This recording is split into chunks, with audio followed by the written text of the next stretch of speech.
રવિવાર ભરો ને એટલે ઓટોમેટિક માણસને વિશ્વાસ આવી જાય, કઈ યારું પૂછવું નહીં, ભલે ચાલશે માં પૂછવા નહીં મળે, પણ પ્રવચનમાં તારા શબ્દો છે ને અમને હૃદય વાગે છે માં, અમને લાગુ પડે છે માં.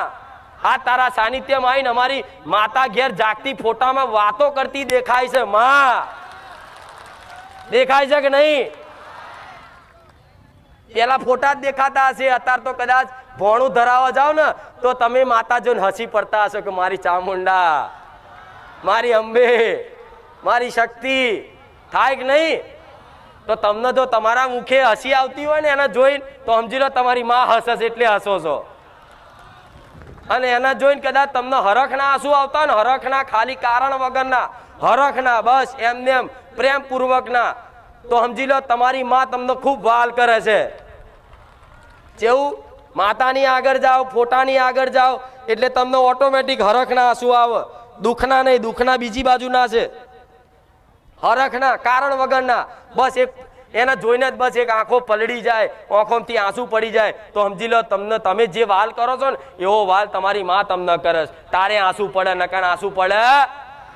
અને બીજા આંસુ હોય દુઃખના કે માં બહુ દુઃખી છું, માં બહુ તકલીફ છે, માં બહુ પીડા છે, બા બહુ મજબૂરી છે, માં કંઈક કર, હવે તો આત્મહત્યા કરવાનો દાડો આવ્યો, એમ કરીને જે રુદન થાય ને એ દુઃખના આંસુ કહેવાય. પણ એ દુઃખના આંસુ તમારી માં હોભરે છે. પણ હરખના પ્રેમના આંસુ હશે ને તો સમજી લો તમારી માં એક એક આંસુ છે ને એના હાથમાં ઝીલી ઝીલી જીવની જેમ હાચવી રાખશે. અને ભવિષ્યનો હિસાબ ના કરે ને તો મને મેલડી નાઈને કહેજો.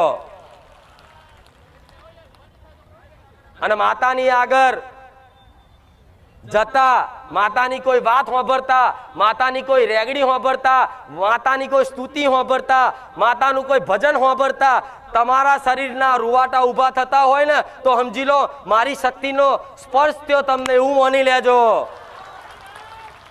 કે મારી શક્તિ જે છે ને, મારી જે ઉર્જા છે ને એ ઉર્જાનો સ્પર્શ થયો. મારી શક્તિ એ ઉર્જા મારી અડી તમને, એવું સમજી લેજો, એવું માની લેજો. તારે કદાચ કોઈ માણસને રૂવાટા ઊભા થાય તો સમજી લેજો કે મારી મેલડીની શક્તિ તમને ટચ કરી જાય. આવા દેવના સંકેત હોય, પણ આવા સંકેત ઓળખવા વાળા આજના માણસો નહીં. પણ કદાચ મારા સાનિધ્યમાં આવતા હોય ને તો વિશ્વાસ રાખજો, ડગલે ને પગલે 24 કલાક તમારી માતા તમારી જોડે જ રહેશે. હું મેલડી તમારી જોડે જ રહું છું એવું રોજ કહેતી હતી, અત્યારે કહું છું, આવનારા ભવિષ્યમાં આની આ જ વાતો કરીશ.